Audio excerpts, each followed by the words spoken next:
Where did you come from? Someone left a newborn foal on her doorstep and disappeared into the morning. She had no idea who or why. But 12 years later, when fire swept through her kitchen and smoke filled her lungs, that same horse would do something impossible. He would remember the road to the animal hospital, and he would carry her there himself. If you've ever wondered whether animals truly remember the kindness we show them, this story will answer that question forever. Hit like and subscribe before we begin, because you're going to want to share this one. Drop your country in the comments. I want to know where you're watching from. Daniella Monroe found him on a Tuesday morning in late June. She had been up since dawn, the way she always was during summer on the farm, moving through her morning routine with the comfortable rhythm of someone who had lived alone long enough to prefer it that way. Coffee first, then the chickens, then the two older horses in the back pasture who had been with her since she bought the property 8 years earlier. She was 42 years old and had stopped apologizing for the life she had chosen. No husband, no children, just 60 acres of Oklahoma farmland, a garden that produced more tomatoes than one person could ever eat, and a quiet that she had learned to call peace instead of loneliness. She opened her front door to check the weather and nearly stepped on him. A foal, newborn by the look of him, still wobbly on legs that didn't quite know how to hold his weight. His coat was a deep chestnut with a white star on his forehead, and his dark eyes were wide with confusion and fear. Someone had left him on her porch, just set him down and walked away. There was no note, no explanation, no truck in the driveway or footprints in the dirt to say which direction they had gone. Just a baby horse, abandoned, standing on her doorstep like a question she hadn't asked for. Daniella stood there for a long moment, staring at the foal, trying to make sense of what she was seeing. She looked past him to the empty road. She looked at the driveway. She looked back at the foal, who was now looking at her with an expression that seemed to be asking if she was going to help or if he was on his own. She made a decision. She brought him inside first, into the mudroom where the tile floor was cool and easy to clean. She called her veterinarian, Dr. Marcus Webb, who arrived within the hour with his medical bag and a lot of questions Daniella couldn't answer. He examined the foal thoroughly, checking his breathing, his heart rate, his tiny hooves, looking for any sign of illness or injury. The foal was healthy, underweight and dehydrated, but healthy, maybe 3 days old. Someone had cared for him just enough to keep him alive, then decided they were done. Dr. Webb told Daniella she had two choices. She could surrender the foal to animal services, who would try to find him a home, or she could keep him. Daniella looked at the foal, who had curled up on an old blanket in the corner and fallen asleep with the exhausted trust of something that had been running on empty and finally found a place to rest. She told Dr. Webb she would keep him. She named him Luck, because finding her out of all the farms and all the doors in the county seemed like the only lucky thing that had happened to him so far. Raising Luck was harder than Daniella expected and easier than she feared. She bottle-fed him every 3 hours for the first month, stumbling out of bed in the darkness to mix formula and coax him to drink. She taught him to walk beside her without pulling. She taught him that the barn was safe and the pasture was his, and the woman with the gentle hands and the patient voice was the one constant thing in a world that had already abandoned him once. Luck grew fast. By 6 months, he was tall and sturdy, his legs no longer uncertain, his chestnut coat gleaming in the summer sun. By a year, he was following Daniella everywhere, trailing behind her like a shadow as she worked in the garden or mended fences or carried hay to the other horses. And somewhere in those early years, Luck got sick. It was a respiratory infection, something common in young horses, but serious if left untreated. Daniella noticed it early, the way his breathing sounded labored, the way he stood with his head low and his energy gone. She loaded him into the trailer and drove him to the Riverside Animal Hospital 15 miles down Route 12, the same clinic where Dr. Webb worked. They treated Luck and sent him home with antibiotics. 2 weeks later, he was sick again. Another trip to Riverside. Another round of treatment. It happened 3 more times over the course of that first year, each time requiring the same drive down the same winding country road, past the same landmarks, through the same intersections. Luck hated the trailer, but he tolerated it. And every time they made that drive, Daniella talked to him through the open window, telling him where they were going, promising him it would be okay, using the same calm voice she always used. She didn't know he was listening. She didn't know he was learning. The years passed quietly after that. Luck grew into a strong, healthy horse with a calm temperament and an unusual devotion to Daniella. He followed her everywhere. He stood at the fence waiting for her every morning. He nickered when he heard her voice and rested his head on her shoulder when she stood beside him in the pasture. Daniella had not been lucky with men. 2 bad relationships in her 20s. 1 worse marriage in her 30s that ended badly enough that she decided solitude was safer. But Luck was different. Luck stayed. Luck was steady. Luck never asked for more than she could give. By the time Luck turned 12, Daniella had stopped thinking about the morning she found him on her porch. He was just part of her life now, as essential as the coffee she drank at dawn or the garden she tended every evening. She had no idea he was about to return the favor. It happened on a Thursday afternoon in early September. Daniella was in the kitchen making lunch, something simple, soup on the stove, bread in the toaster. She stepped outside for just a moment to grab fresh herbs from the garden bed near the back door.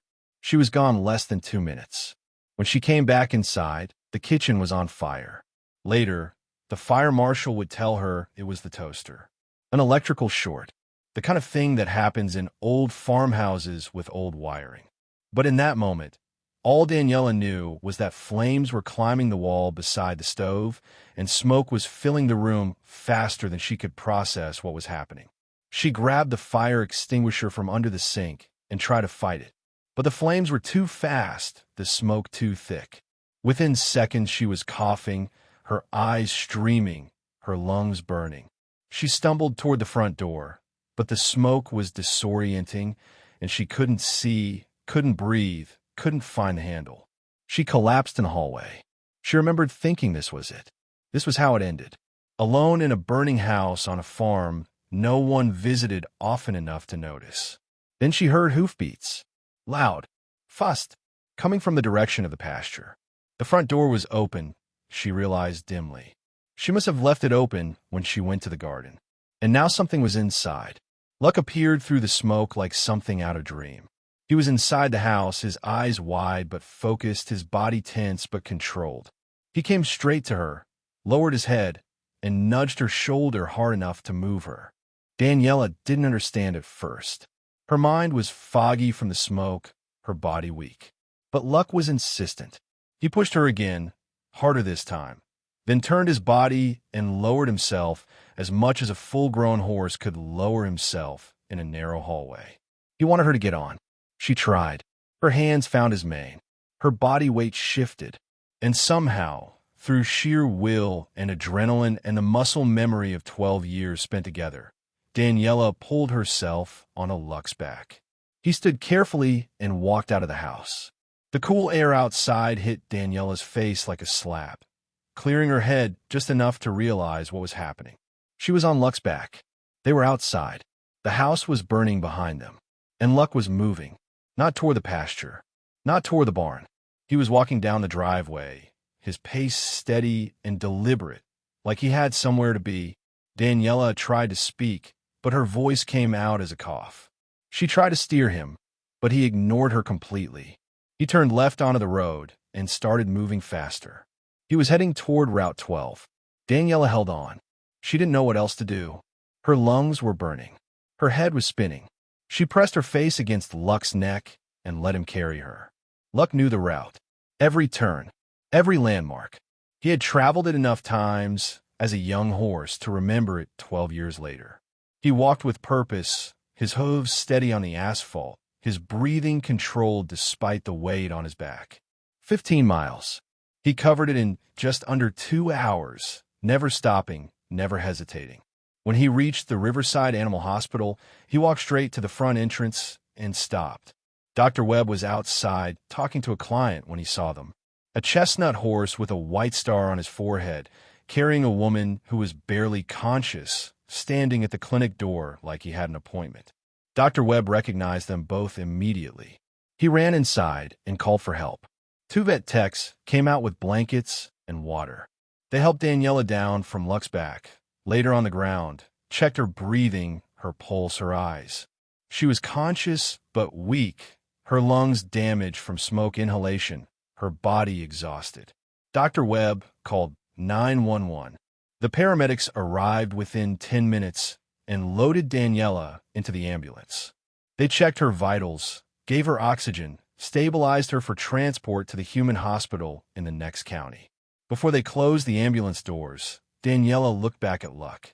He was standing exactly where she had left him, his sides heaving from the long walk, his dark eyes watching her with the same steady patience he had always had. She reached out her hand toward him, and Dr. Webb promised her he would take care of Luck until she could come back. Daniella spent 2 days in the hospital. Minor smoke inhalation. Some burns on her hands from fighting the fire. Nothing serious. Nothing that wouldn't heal. The doctors told her she was lucky. If she had stayed in that house another 2 minutes, the outcome would have been very different. When Daniella was released, Dr. Webb drove her back to the clinic where Luck was waiting in a temporary stall. She walked up to him slowly, her body still sore, her voice still rough. Luck turned when he heard her footsteps. He walked to the stall door and pressed his nose against her hand. Daniella stood there with her forehead against his neck and cried. Not from pain, not from fear, from gratitude, from the overwhelming realization that this horse, who she had found abandoned on her porch 12 years ago, had just saved her life. She thanked him, out loud. She told him he was good. She told him he was smart. She told him she loved him. Luck stood still and let her say it all. The fire had destroyed most of the house, but the insurance covered the rebuild. Daniella stayed with a friend in town while the construction was underway, and Luck stayed at Riverside Animal Hospital, where Dr. Webb kept him in a pasture behind the clinic and checked on him twice a day. 3 months later, Daniella moved back to the farm. The new house was smaller but stronger, built with better wiring and more windows. Luck came home the same day, walking off the trailer like he had never left. Life returned to its quiet rhythm. Coffee at dawn, chickens, horses, garden. The peaceful solitude that Daniella had chosen and still preferred. But it felt different now. She was no longer alone in the way she had been before. She had Luck, and Luck, who had been abandoned once, and saved once, and had returned that salvation in the most extraordinary way, had her.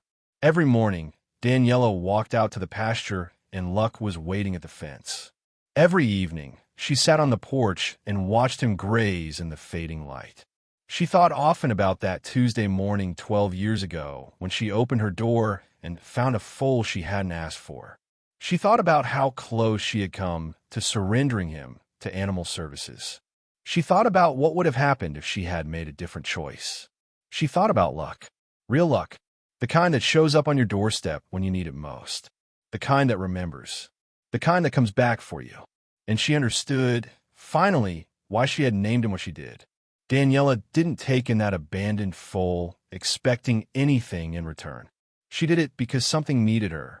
And 12 years later, when she needed him, Luck proved that animals remember. They remember kindness. They remember the roads we take them down. And sometimes they carry us home. If this story moved you, share it with someone who needs to hear it. Subscribe so you never miss these stories. And drop a comment below. Do you believe animals remember the people who save them?